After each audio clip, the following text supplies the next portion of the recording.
right, guys, welcome back to the podcast. This is Words Are Hard with Will, and I hope everyone's had a great week so far. I woke up this morning and immediately threw my back out, so just kind of trying to deal with that at the moment. I will not let anything stop me from filming this podcast, though. That's what I've determined. I'm just going to readjust one more time because I need to sit up straight because my back hurts. So this week's going to be a little bit different just because I actually have some thoughts in mind for this podcast. I wanted to have a guest, but with my scheduling and everyone else's scheduling, it's been kind of difficult to do that. But hopefully sooner rather than later, I will be having some guests on the podcast. I'm really excited about that. I literally just posted a status on Facebook, like, hey, is anyone interested in being a guest on my podcast? And I don't know, I think I have a list of 12 or 13 people now. Excuse me. So I'm just really excited and really nervous for all of the attention coming my way, but all of the attention, 12 people. Still though, it's nice to see the support coming in for the podcast, considering how long I've been wanting to do it, and I know I've talked about it a lot with people, and so it's just nice to feel, I don't know, nice to feel loved. So, but today I did want to talk about a few things that have been happening in the news recently. One of the things was that Kamala Harris, I don't know how to say her name, I've just been saying Kamala Harris, I guess maybe that's not right, was announced as Joe Biden's vice presidential running mate. I thought I'd just kind of talk about my feelings on that for hopefully briefly. There was some stuff going on about Drake Bell on Twitter. I don't know if anyone knows who that is. Drake Bell from Drake and Josh, Nickelodeon show that I grew up watching when I was a kid. And I had some stuff. I saw some quotes from reporters on Twitter about Trump and the post office. And I kind of, I guess I might go into more, I thought I might do a little movie review on 2012, but I honestly don't know if I'm going to do that.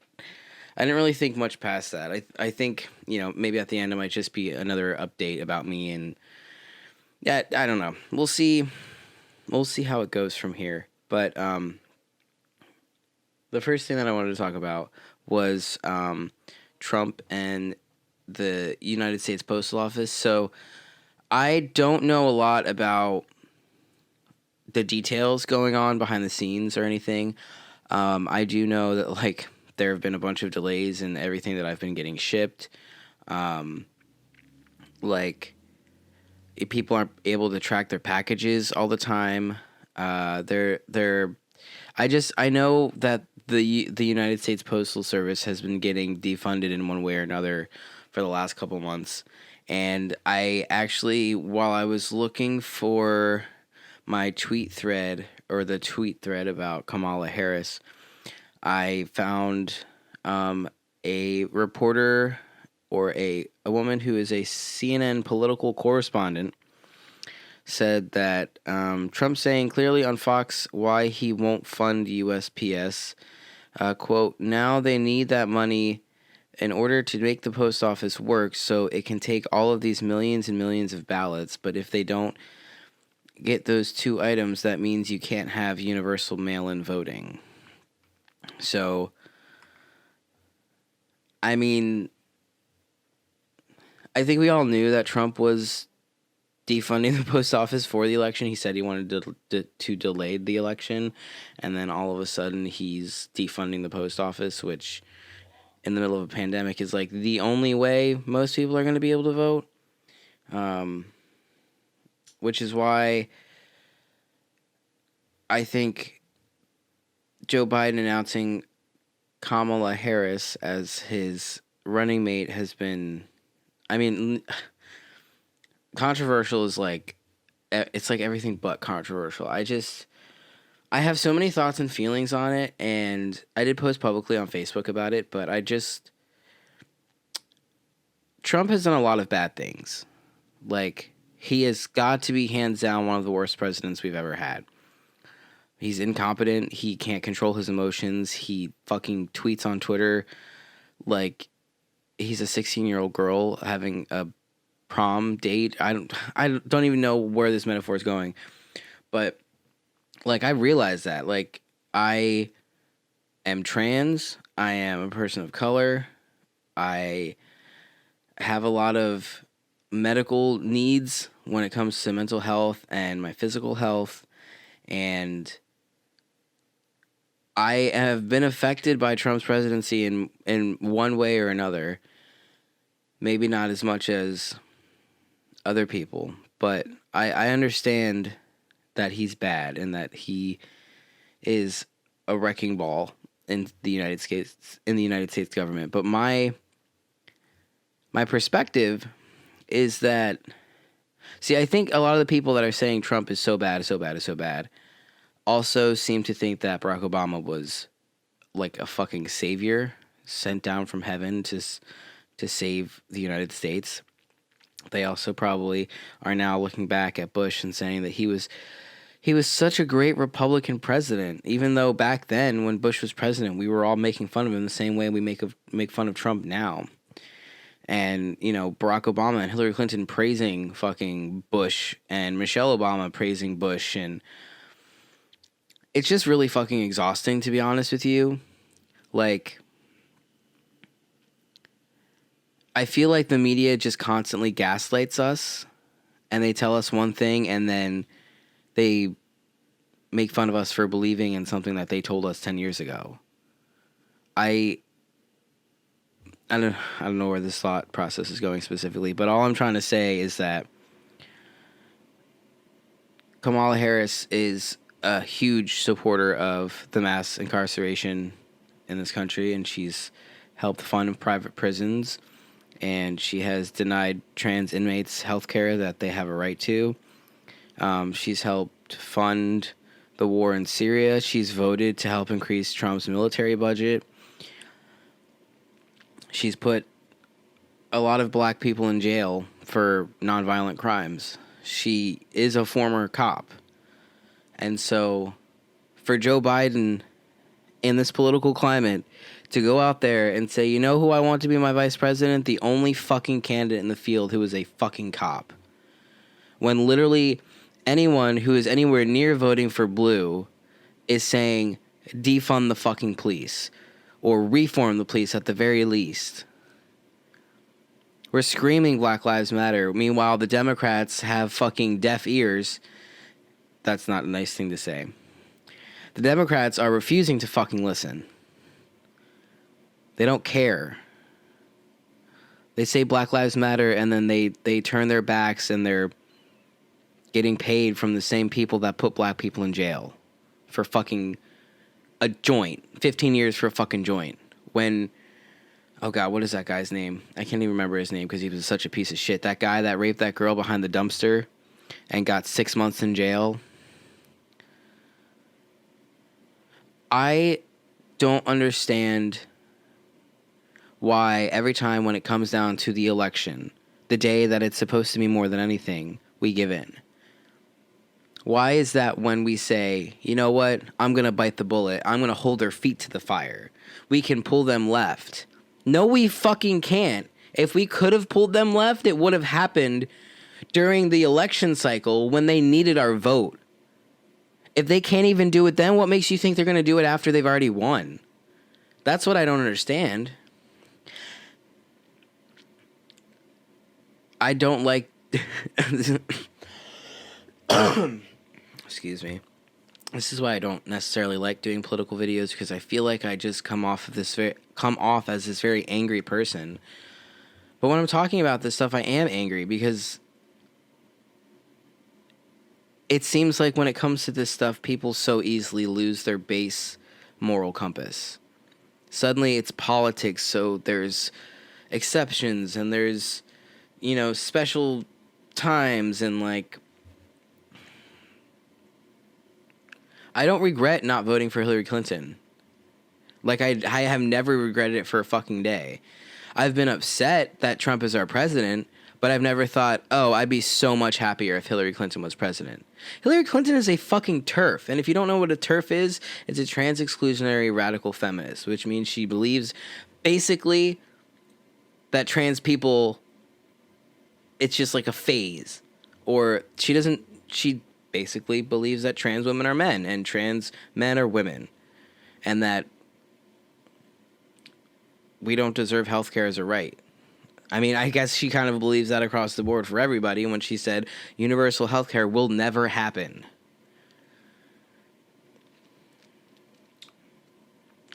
I don't even necessarily think that this is about Kamala Harris.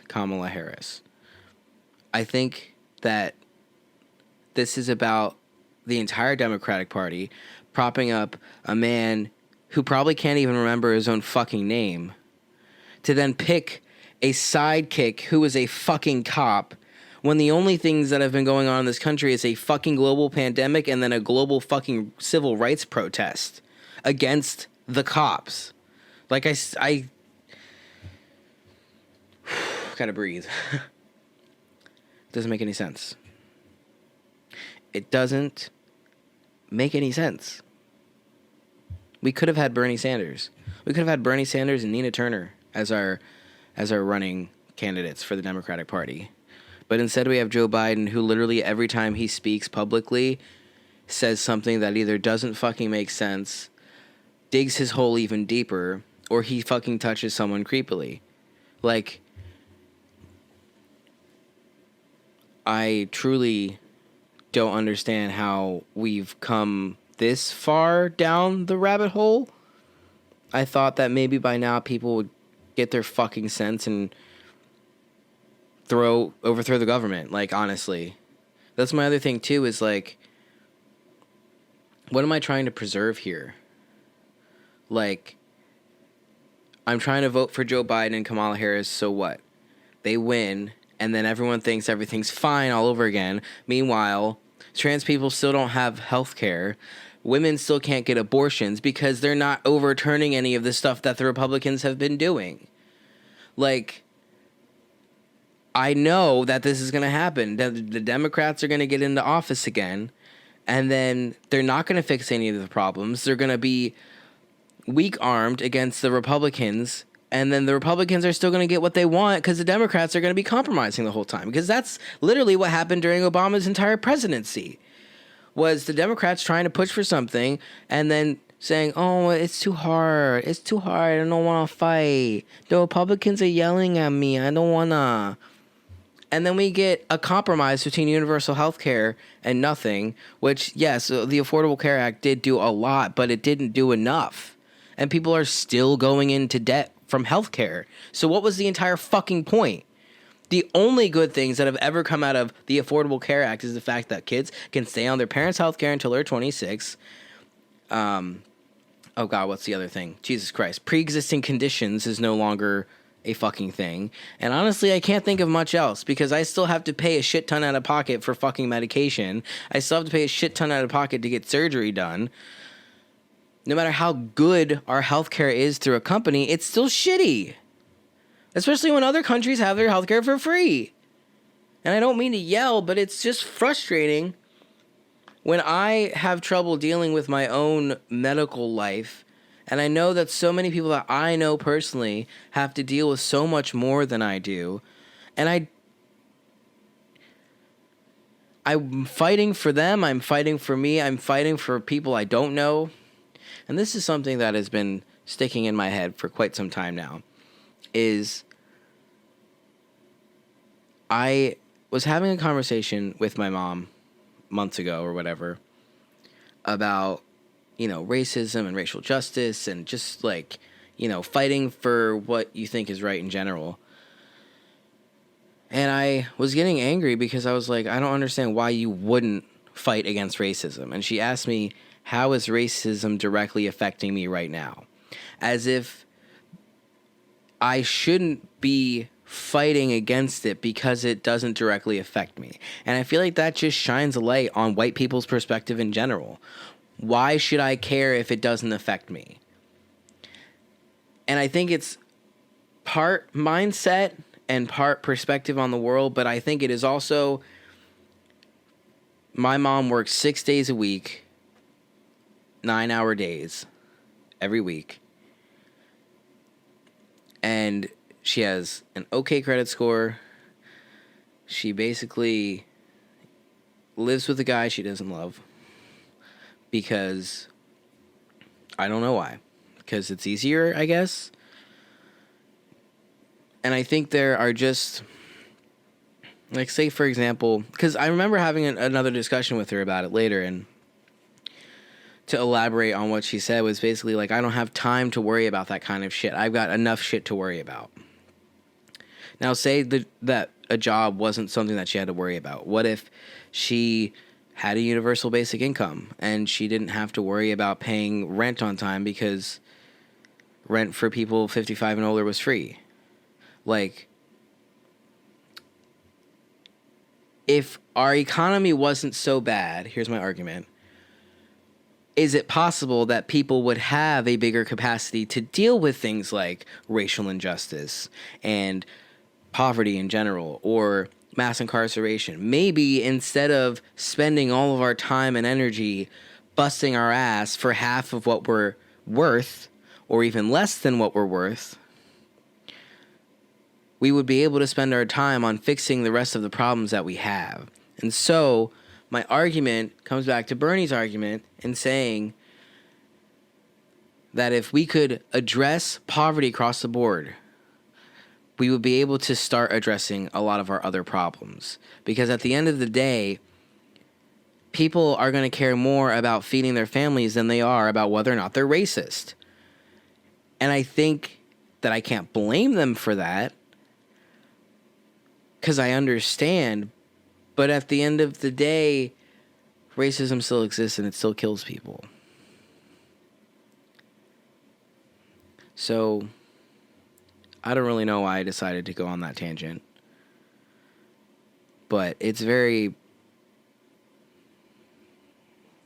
just very telling when I have those conversations with my mom, and I realize that we're just fundamentally very different people and we see the world very differently, and I want to leave this planet a better place than I found it, and I didn't find it in a very good condition. So the bar is set pretty low.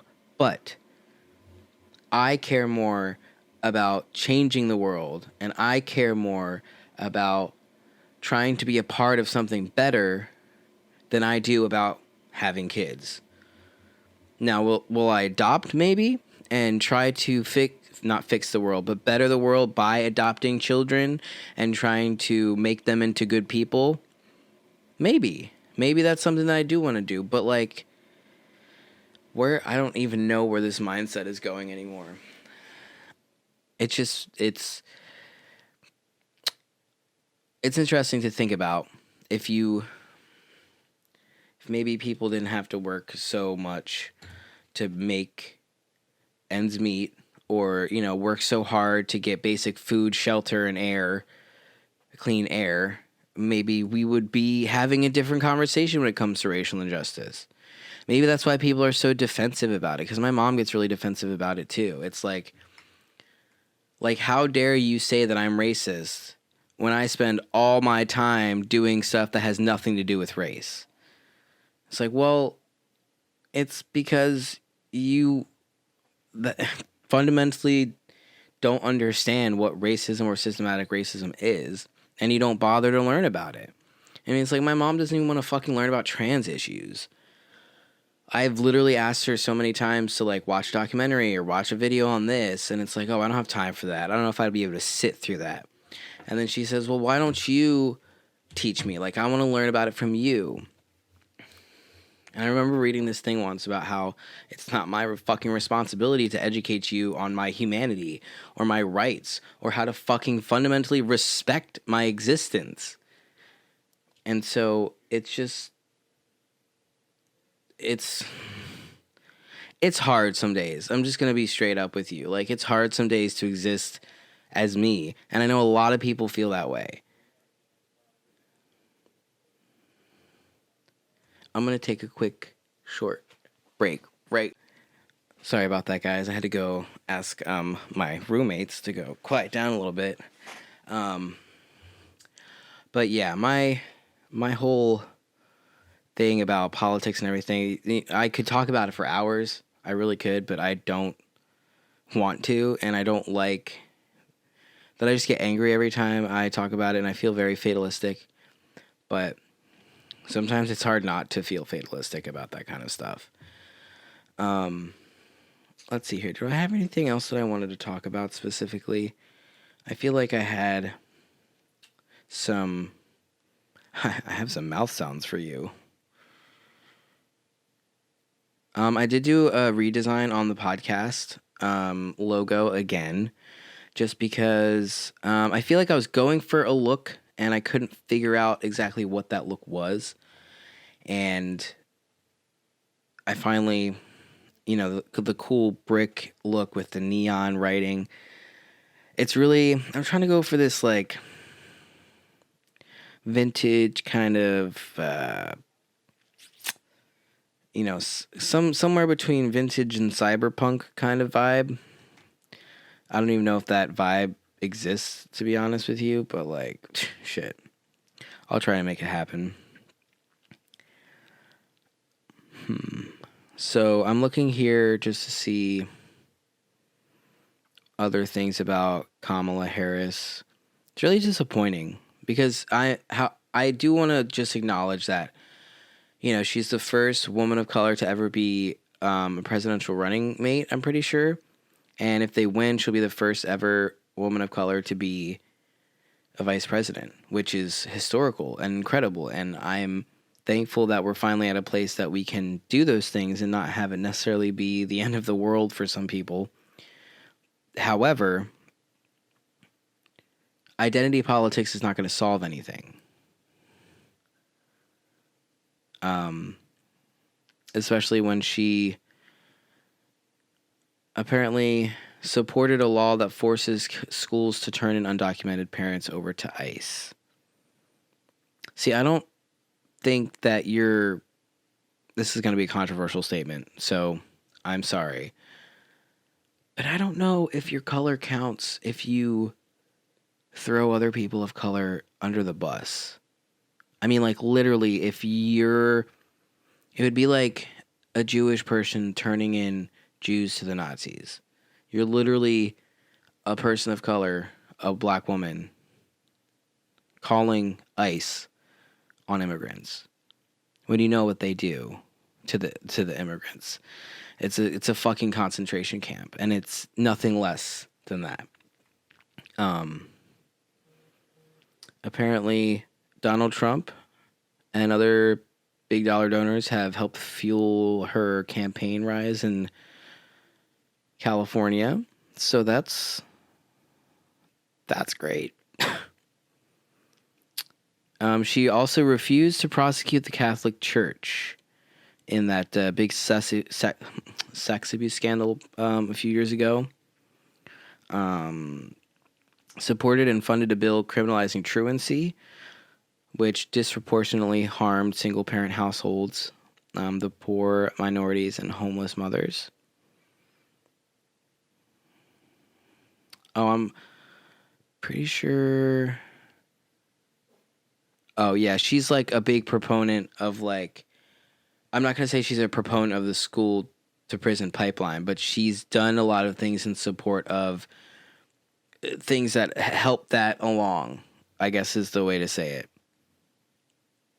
I don't know. There's just a bunch of stuff in here that, like, considering Joe Biden helped write the bill that created mass incarceration in the first place, and now his running mate is a fucking cop who helps the private prison industry more than almost anyone else in politics. It's hard to feel like they're on my side.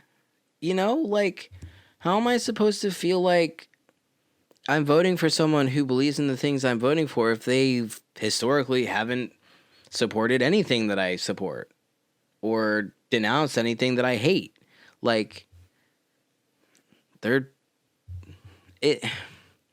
In any other regular race, they would be fucking Republicans. That's the thing. It's like they are Republicans in blue, and it's frustrating. And I honestly, truly don't know what I'm going to be doing in November. If I'm going to be writing someone in or if I'm going to be voting for Biden.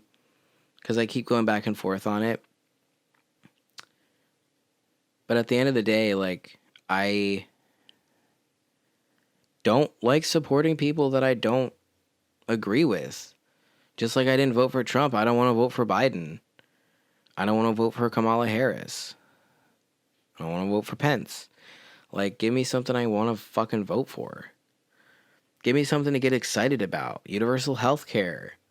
Or basic universal income. You know, free college tuition. Ending student loan debt. That would all be fucking fire, dude. So many people would vote for you if you did that. But they don't. They, like, care less about votes than they do about money. Like, they would much rather take $1 million than 1 million votes. Because $1 million, I guess, is worth 2 million votes. I don't fucking know. It's just frustrating. And I know a lot of you guys out there feel it.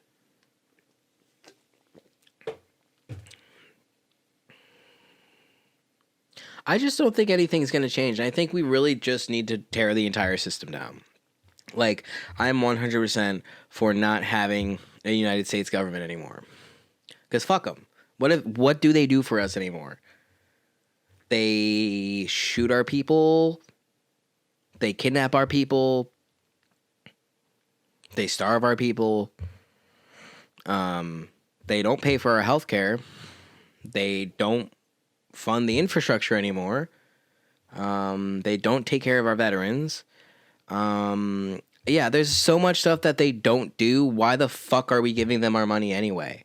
Like, what do they do with their income taxes except for pay billionaires? I don't know.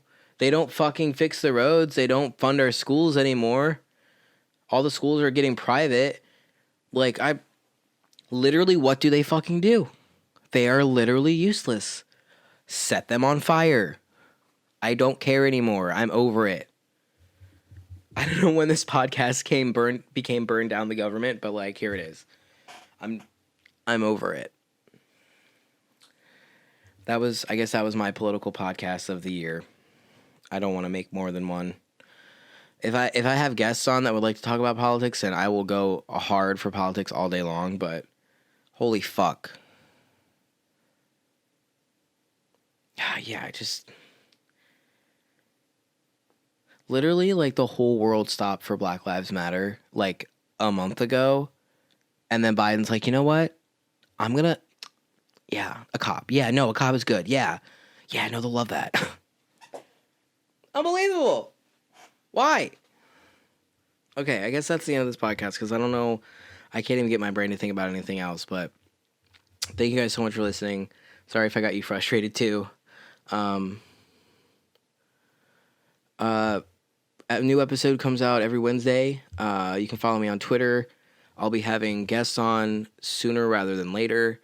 If not, I might just do a movie review podcast next. If you guys have any movie suggestions, let me know. I think I might just rewatch 2012 again because that was honestly a pretty good movie. I wanted to review bad movies, and I looked up bad movies, and that one came up, and I was like skeptical. And then I watched it, and I was like, oh no, it's actually like a really good movie, and I really like this movie. And it makes me sad because it's like accurate, but yeah, I don't know, guys. Have a good week, and don't vote for Biden. So yeah, okay, bye.